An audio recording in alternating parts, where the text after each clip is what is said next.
पिठोरी अमावस्या. विदेहा नावाच्या स्त्रीला दर श्रावण अमावस्येला मुले होत होती आणि ती लगेच मृत्युमुखी पडत होती. या कारणासाठी पतीने तिला घराबाहेर हाकलून दिले. तेव्हा तिने कठोर तपश्चर्या केली. 64 देवतांनी तिला दर्शन दिले. पुढे ती पुन्हा घरी आली. विदेहावर प्रसन्न झालेल्या 64 देवतांच्या कृपेने तिला दीर्घायुषी असे 8 पुत्र झाले. अशा तऱ्हेने संतती रक्षणासाठी 64 देवतांच्या पूजनाबरोबरच स्त्रीला स्वतःच्या सामर्थ्याची आणि मर्यादेशीलपणाची जाणीव पिठोरी अमावस्या करून देते. म्हणून ही अमावस्या खूप महत्त्वाची आहे.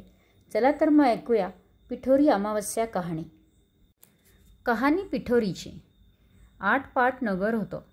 तिथे एक गरीब ब्राह्मण राहत होता. त्याच्या घरी श्रावणातल्या अवसेच्या दिवशी वडिलांचं श्राद्ध असे.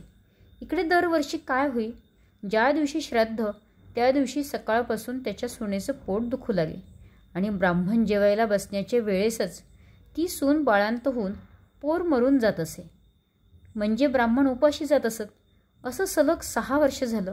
7व्याही वर्षी तसंच झालं. तेव्हा सासरे रागवले. ते मेलेलं पोर त्या सुनेच्या ओटीत टाकलं आणि तिला रानातून हाकलून लावलं. रानात पुढे जाता जाता ती एका मोठ्या अरण्यात गेली. तिला तिथे एक झोटिंगाची बायको भेटली. ती म्हणाली, बाई बाई, तू कोणाची कोण? इथे येण्याचं कारण काय?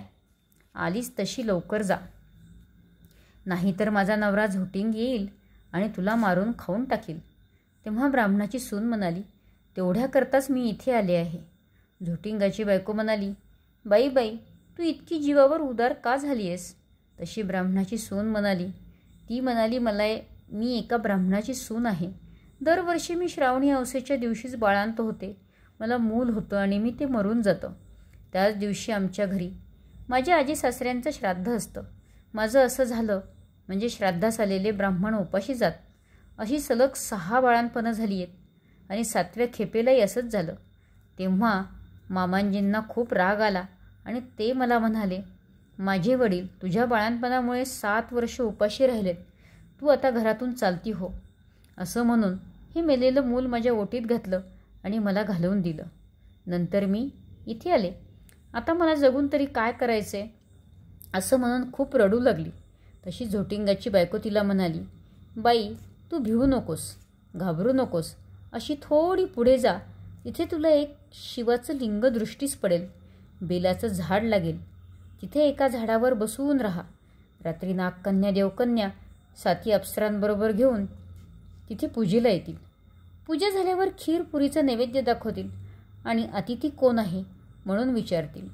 असं विचारल्यावर मीच आहे असं म्हण. त्या तुला पाहतील. कोण, कोठची, कुठून आलीस चौकशी करतील. तेव्हा तू तुझी सगळी हकीकत मात्र त्यांना सांग. ब्राह्मणाच्या सुनेनं बरं म्हटलं. तिथून उठली. पुढे गेली. तो एक बेलाचं झाड पाहिलं. तिथंच उभी राहिली. इकडे तिकडे पाहू लागली. तो जवळ एक शिवलिंग दृष्टीस पडलं. तशी ती शेजारच्या झाडावर बसून राहिली.